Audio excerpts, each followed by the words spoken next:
सो अब बात कर रहे हैं हम, ये सारी चीजें, ये पूरी कहानी कहाँ हो रही है? ये पूरी कहानी हो रही है बेटा ओवरी के अंदर। ठीक है, और मैंने आपको बताया था कि हम ओवरी का एक डायग्राम बनाने वाले हैं। पहले मुझे टाइम देखने दो कि आज बन पाएगा या नहीं। 15 मिनट है ना, बन जाएगा। समझना ध्यान से बेटा। देखो, ओवरी जो है वन पेयर प्रेजेंट होती है, एब्डोमेन में प्रेजेंट होती है और ओवल शेप होती है। तो we will draw it like this. ये है एक ओवरी। ठीक है, बताओ राइट वाली है कि लेफ्ट वाली? Left one. लेफ्ट वाली है, समझ गए? अब लेफ्ट वाली कैसे है? भाई कनेक्शन किससे हो रहा है? बॉडी से कनेक्शन इस तरफ होगा, यानी कि बाकी पूरी बॉडी इस तरफ है। ठीक है, ये है आर्टरी एंड वेन्स जो क्या कर रही हैं? ब्लड लेके आएंगे और ब्लड लेके जाएंगे। ठीक है ना, ब्लड की जरूरत क्यों पड़ेगी? न्यूट्रिशन के लिए भाई। यहाँ पर लिविंग सेल ही तो है जो आगे जाके क्या बनाने वाले हैं? उगोनिया बनाने वाले हैं। ठीक है, तो वो जो उगोनिया है और जो प्राइमरी oocyte सेकेंडरी oocyte ये सब चीजें बनाने वाले हैं वो लिविंग हैं, और उनके लिए न्यूट्रिशन ब्लड प्रोवाइड करेगा। So there will be blood supply. ठीक है जी। अब बात करते हैं उगोनिया कहाँ है। तो यहाँ कहीं पे सपोज करो, हमने बोला था उगोनिया एक डेफिनेट नंबर में उगोनिया प्रेजेंट होते हैं। तो मैं यहाँ पे 6 से 8 मिलियन उगोनिया नहीं बनाऊंगी, थोड़े से बना दिया मैंने। ओके, अब हर एक उगोनिया क्या करता है? प्राइमरी oocyte में कन्वर्ट होता है, डिफरेंशिएट होता है बेटा। So oogonia is differentiating into primary oocyte। ये मान लो यहाँ पर प्राइमरी oocyte बन रहा है। अंतर तो कुछ भी नहीं होगा, सींग तो नहीं उगेंगे इसके, ऐसा ही दिखने वाला है ये। और इसके ऊपर एक कवरिंग डेवलप होने लगती है। प्राइमरी oocyte बस यही है, इसके ऊपर एक कवरिंग। मैंने बोला था ना कि बहुत इंपॉर्टेंट चीज है, तो वो प्रोटेक्टेड रहती है। प्रोटेक्टेड रहती है दैट मीन्स उसके ऊपर कवरिंग होती है। And this covering are nothing else, this covering are small cells, छोटे छोटे सेल्स हैं। ठीक है, जो एक बड़े सेल को घेर के रख रहे हैं बस। ठीक है, सो ये जो कवरिंग है, ये वाला जो इसको बोलते हैं आप फॉलिकल। ठीक है, दिस इज फॉलिकल।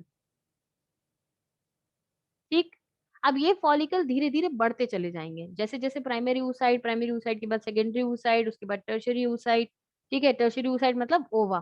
ठीक है, सो वो जैसे जैसे इंक्रीज होता जाएगा वैसे वैसे इनके फॉलिकल भी बढ़ते जाएंगे। तो अभी ये क्या है? प्राइमरी oocyte है, 1 डिग्री oocyte है। ठीक है, सो 1 डिग्री मतलब primary, this yellow one is 1 degree oocyte। ठीक, 1 डिग्री oocyte और ऊपर फॉलिकल भी अभी क्या होगा? प्राइमरी होगा। So this is primary follicle. ठीक, प्राइमरी फॉलिकल। अब ये जो फॉलिकल है ये अपने आप को थोड़ा थोड़ा इंक्रीज करने लगेंगे, मतलब साइज बढ़ेगा। लेकिन इसके अंदर जो प्राइमरी oocyte है अभी वो अपने आप को डिवाइड नहीं कर रहा है। क्यों नहीं कर रहा है? यहाँ पर देखो, सस्पेंडेड था प्राइमरी oocyte। एक मिनट, प्राइमरी oocyte देखो सस्पेंडेड था बेटा। प्राइमरी oocyte सस्पेंडेड है, start meiosis and diakinesis and suspended है। कब मैच्योर होगा? प्यूबर्टी पे मैच्योर प्यूबर्टी होगा। के बाद। ठीक है, तो तब प्यूबर्टी जब आती है ना, तब प्यूबर्टी पे ये फॉलिकल डेवलप होने लगते हैं धीरे धीरे। सो खूब सारे प्राइमरी oocyte तैयार हैं, मैंने 2 ही बनाए हैं यहाँ। और वो धीरे धीरे फॉलिकल डेवलप करेंगे कब? जब प्यूबर्टी आएगी तब। ठीक है, सो अभी प्राइमरी oocyte ही रहेगा, बस क्या चेंज होते जा रहे हैं? कवरिंग जो हो रही है वो बढ़ती जा रही है। यानी कि इसके ऊपर कोई बात नहीं है, नहीं समझ आएगा दोबारा बताऊंगी अगले टर्न पे। ठीक है, लेकिन समझो थोड़ा, एक बार समझोगे तो अगले टर्न पे जल्दी समझ आ जाएंगी चीजें। इसकी कवरिंग बढ़ती चली जा रही है। ठीक है बेटा, सो ये वाला जो कवरिंग हो जाएगी प्राइमरी फॉलिकल की जगह, आप क्या बोलोगे इसको? Secondary secondary follicle. Follicle. Understand? Secondary follicle. अब सेकेंडरी फॉलिकल में अभी भी जो oocyte है वो क्या है? प्राइमरी ही है, 1 डिग्री ही है। ये थोड़ी सी याद करने वाली बातें हैं कि जब तक टर्शरी फॉलिकल नहीं आएगा तब तक पहला वाला जो आपका सस्पेंडेड मियोसिस था वो कंप्लीट नहीं होता है, यानी कि सेकेंडरी oocyte नहीं बनता है। तब तक 1 डिग्री oocyte ही बना रहता है। ठीक है बेटा, सो यहाँ पर अब इसके बाद क्या होगा? इसके बाद ये आपकी सेकेंडरी फॉलिकल है, अब ये फॉलिकल और ज्यादा बड़ी होगी थोड़ी सी।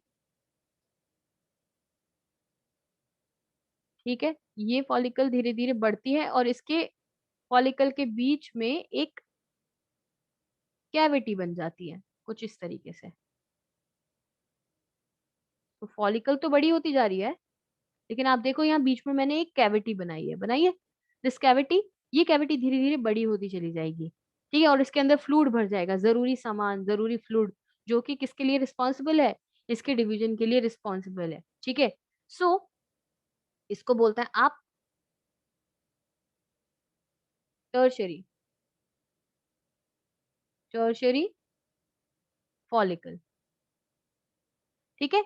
अब यहाँ तक टर्शरी फॉलिकल तक आते आते सेकेंडरी, जो आपका फर्स्ट 1 डिग्री oocyte था वो 2 डिग्री यानी कि सेकेंडरी oocyte में कन्वर्ट हो जाएगा, ठीक है। अब सेकेंडरी oocyte तो आपको पता है सेकेंडरी oocyte सस्पेंडेड रहता है, कौन से फेज में सस्पेंडेड रहता है बताओ? सन्नाटे से तो प्राइमरी चल, फॉलिकल। कौन सा? मेटा मेटा फेज में सस्पेंडेड रहता है। और कब तक सस्पेंडेड रहेगा?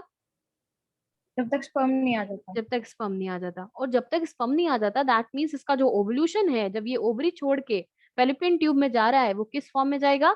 सेकेंडरी oocyte के फॉर्म में ही जाएगा, सस्पेंडेड सेकेंडरी oocyte। तो अब क्या चेंज होगा? अब सिर्फ एक चेंज आ रहा है, ये फॉलिकल का साइज बढ़ता जा रहा है, अब अंदर कुछ भी नहीं हो रहा। ये जो कैविटी है इसके अंदर ढेर सारा फ्लूइड अंदर मूव करता जाएगा और एक बड़ी सी कैविटी बनेगी बेटा। इस फॉलिकल का साइज बढ़ गया, ये कैविटी बन गई है, ठीक है। और जो एग था येलो कलर का, एग बोल रही हूं मैं लेकिन आपके लिए क्या है, सेकेंडरी oocyte है, ठीक है। सो ये एक तरफ को माइग्रेट कर गया है, एक कॉर्नर में माइग्रेट कर गया है और ढेर सारे फॉलिकुलर सेल्स हैं। इस बीच में और भी सारी लेयर्स बनती है, मैं आपको डिटेल में बताऊंगी। अभी सिर्फ आप इस सीक्वेंस को याद रखना है आपको, बस धीरे धीरे सारी चीजें याद करेंगे, सारा कुछ एक साथ नहीं बता रही, ठीक है। सो ये जो है इसको बोलते हैं आप ग्राफियन फॉलिकल। क्या बोलते हो? Graafian follicle. अब ग्राफियन फॉलिकल में देखो एक बड़ी सी कैविटी है जिसके अंदर फ्लूइड भरा होता है, this cavity is known as antrum, ठीक है। आफ्टर सम डेज जब ग्राफियन ग्राफियन फॉलिकल पूरी डेवलप हो जाएगी, आफ्टर सम डेज ये ओवरी की वॉल से इस तरीके से फ्यूज हो जाती है, ठीक है। और क्या करती है? और ओवा को रिलीज कर देती है, यहाँ ओवा रिलीज हो जाता है। बिल्कुल टेंशन नहीं लेना, मैं आपको बहुत अच्छे से समझा दूंगी अगर आपको आज समझ नहीं आया, क्योंकि ये एक बार में नहीं आएगा समझ। जो लोग पढ़ चुके हैं पहले से उनको शायद समझ आ जाए, लेकिन बाकी लोग को नहीं, एक बार में नहीं आती ये वाली बात समझ, ठीक है बेटा। ये हो जाएगा ओव्यूलेशन, एग निकल गया, ओवरी से एग निकल के कहाँ जाएगा? Fallopian tube. अब बचा हुआ फॉलिकल क्या करे? बचा हुआ फॉलिकल कुछ तो करेगा ही, कुछ तो प्रोड्यूस करेगा। डीजनरेट हो जाएगा। तो बचा हुआ फॉलिकल इन नहीं, अभी डिजनरेट नहीं होता है। बचा हुआ फॉलिकल एक स्ट्रक्चर बनाता है ऐसा क्लोज एनवेलप लाइक, जिसको बोलते हैं corpus luteum. Corpus luteum. And this corpus luteum is responsible for लड़की को लड़की बनाने के लिए, यानी कि ये कॉर्पस ल्यूटियम ही है जो कि क्या रिलीज करता है? Estrogen progesterone. ये फॉलिकल्स ही हैं जो कि एस्ट्रोजन प्रोजेस्टेरॉन रिलीज कर रहे हैं। जहां जहां रेड रेड बना हुआ है वही है जो कि एस्ट्रोजन और प्रोजेस्टेरॉन रिलीज करेंगे। और कॉर्पस ल्यूटियम बहुत मात्रा में एस्ट्रोजन रिलीज कर, सॉरी, प्रोजेस्टेरॉन रिलीज करता है, ठीक है। और एक डेफिनेट टाइम तक ये जिंदा रहता है, क्योंकि अगला फिर से एक और आएगा इसी साइकिल में। एक और आपका primary oocyte, primary follicle develop होकर ग्राफियन फॉलिकल ओवल्यूशन करेगा, फिर से आएगा। तो इसको हटना पड़ेगा यहाँ से। इसकी जो लाइफ होती है वो 12 दिन की होती है बस, 12 डेज की। इसके बाद 12 डेज बाद ये डिजनरेट कर जाता है और इसको बोलते हैं, इस स्ट्रक्चर को, कॉर्पस एल्बिकेंस, ठीक है। और इसको रीअब्सॉर्ब कर लिया जाता है। दोबारा से फिर क्या होगा? फिर से एक प्राइमरी oocyte जनरेट होगा, फिर से वो secondary follicle, tertiary follicle, Graafian follicle, ovulation, corpus luteum फिर से बनाएगा, फिर से जाएगा, ठीक है। यही साइकिल हर महीने रिपीट होती है, alternately with both the ovaries, ठीक है। तो ओवरी का ये जो रीजन होता है इसको बोलते हैं मेड्यूला, ये रीजन होता है कॉर्टेक्स। और आपसे पूछा जाता है कि ओवल्यूशन की जो प्रोसेस है या oogenesis की जो प्रोसेस है वो मेड्यूला ऑफ ओवरी होती है या कॉर्टेक्स ऑफ ओवरी, तो क्या बोलोगे? कोटेक्स। Cortex of ovary. बेटा इसका स्क्रीनशॉट ले लो, मैं पहली बार बोल रही हूँ हमारी क्लास में आज। इसका स्क्रीनशॉट ले लो, इसको अगले टर्न पे बना लेना बस कॉपी में। इसको मैं दोबारा से तुम्हें पढ़ाऊंगी, ठीक है। बस तुम्हें इतने ये वर्ड्स फेमिलियर होने चाहिए। आज का टाइम थोड़ा सा खत्म हो रहा है, ठीक है।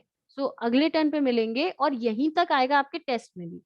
जितना आपको फ्राइडे तक पढ़ाऊंगी सिर्फ उतना ही आएगा और उतना तुम्हारे कब है टेस्ट? 25th है शायद, देख लेना एक बार। तुम्हें प्लानर मिला है ना? मैम नहीं मिला।